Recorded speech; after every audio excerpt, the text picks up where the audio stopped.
So hello everyone, welcome back to another video. তো finally Salman Khan starrer ছবি সিকান্দারের তৃতীয় গান সিকান্দার নাচে সেটা আগামীকাল আসতে চলেছে এবং সেটার টিজারটা আজকে ড্রপ করা হয়েছে।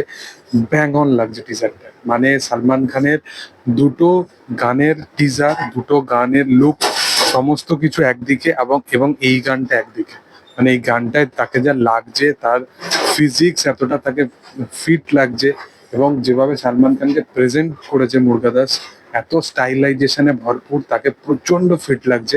এবং তার যে রিসেন্ট টাইমে পোস্টারটা এসেছিল না, ওখানে ওই কেয়ারকের মতো কিছু মাদারবোর্ডরা তারা রিপ্লাই করেছিল যে এআই জেনারেটেড, এআই দিয়ে বানানো পোস্টার, এবং সালমান খান নাকি ওই প্রথম গানটাতে এআই ইউজ করে, ভিএফএক্স ইউজ করে এরকম সামথিং কিছু করছিল।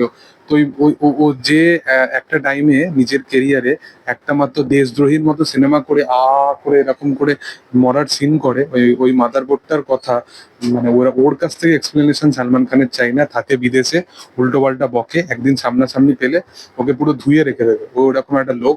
এবং জানি না অমিতাভ বচ্চনের মতো মানুষের কি ভিডিও, প্রাইভেট ভিডিও রেখে দিয়েছে, ওই জন্য তাকে টুইটারেও ফলো করে বা ফেসবুকে ফলো করে, সেটা আমি জানি না। বাট ওই মাদারবোর্ডটার কথা অন্তত শোনো না। বাট যেটা কথা সেটা হচ্ছে এইরকম লুক অ্যান্ড ফিল, এরকম ভিজুয়াল, এবং এই টাইমে দাঁড়িয়ে একটা জিনিস প্রচন্ড রিলস ভাইরালস হচ্ছে, যে এই টাইমে যেরকম যখন এরকম মাস ফিল্মের নামে ভালগারিটি এরকম সামথিং দেখানো হচ্ছে, সেখানে সালমান খান নিজের একটা জনারকে এখনো রিপ্রেজেন্ট করে যাচ্ছে। এবং এইসব কামব্যাক ফামব্যাক না, এইসব তাদের জন্য কথাবার্তা যারা স্টারডাম থেকেও 90 কোটি, 80 কোটি, 70 কোটি সিনেমা কে মানে কালেকশন দিয়ে গেছে, তাদের কামব্যাক। শাহরুখ খানের ক্ষেত্রে এই কামব্যাক শব্দটা অবশ্যই প্রযোজ্য, কারণ তার পরপর সিনেমাগুলো 70-80 কোটি টাকা করে কালেকশন করছিল। তার রেইজের মতো সিনেমা, ভালো সিনেমা হিট হচ্ছিল না, তাই জন্য তাকে একটা লং গ্যাপ রাখতে হচ্ছে। বাট সালমান খানের ব্যাপারটাই পুরো আলাদা। সে তার স্টারডাম কখনো যায়নি, তার কালেকশন ছবি সেই সম্মুখীন, তাকে ফ্লপের সম্মুখীন হতেই হয়।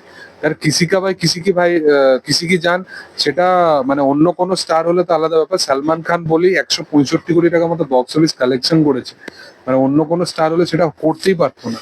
এটাই সালমান খান স্টার আর পাওয়ার।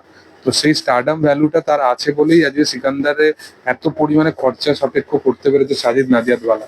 তো বিগেস্ট ম্যাসিভ লেভেলে এরকম কাইন্ড অফ কিছু একটা আমি দেখতে চেয়েছিলাম, এবং সেটাই ফাইনালি সিকান্দারের ক্ষেত্রে দেখতে পাচ্ছি।